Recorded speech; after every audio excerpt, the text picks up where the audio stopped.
that anybody else is still on board the bus. Of course, that is not official yet, but we have not seen any personnel go down to the bus. We have not seen any further equipment brought down to the bus, and we have seen first responders come back up that embankment without any passengers from the bus. So that might indicate that they are now at the process where everybody is, in fact, off the bus again, but that is not official at this time.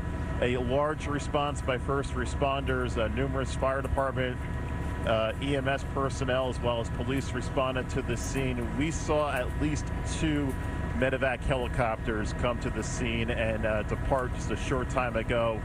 Again, 43 people being treated for injuries. The extent of those injuries not known, what the breakdown and severity would be at this time. And also worth noting that the highway itself is closed in both directions. Again, this is just a few miles west of exit 15 along Interstate 84. Lisa, back to you. And then, Jim, from your vantage point, can you tell, does it look like there was any damage to the bus? Is it look like it's on its side? Is it, do you see any type of, evidence of a crash, of a high impact or anything like that?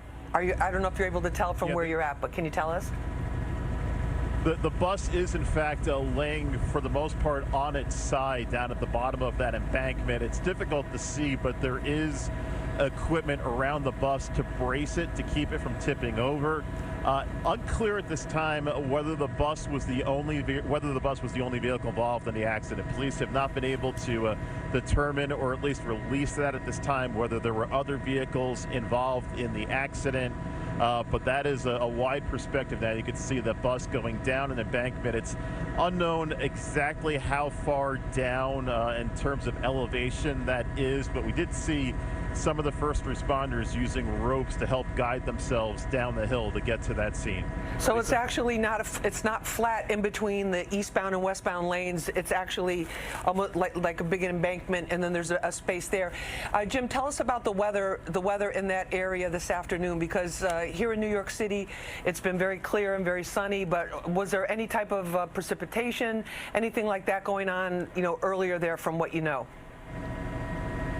No indications that there was a wet road, at least that we could tell. The road, for the most part, does appear to dry. Of course, we don't know whether there's any puddling on the roadway that's not visible because of all the vehicles here, but for the most part, the road does appear to be dry as well. This section of roadway does appear to be fairly straight, but again, we don't know all the factors involved in the accident, so we'll have to wait for the police to determine that.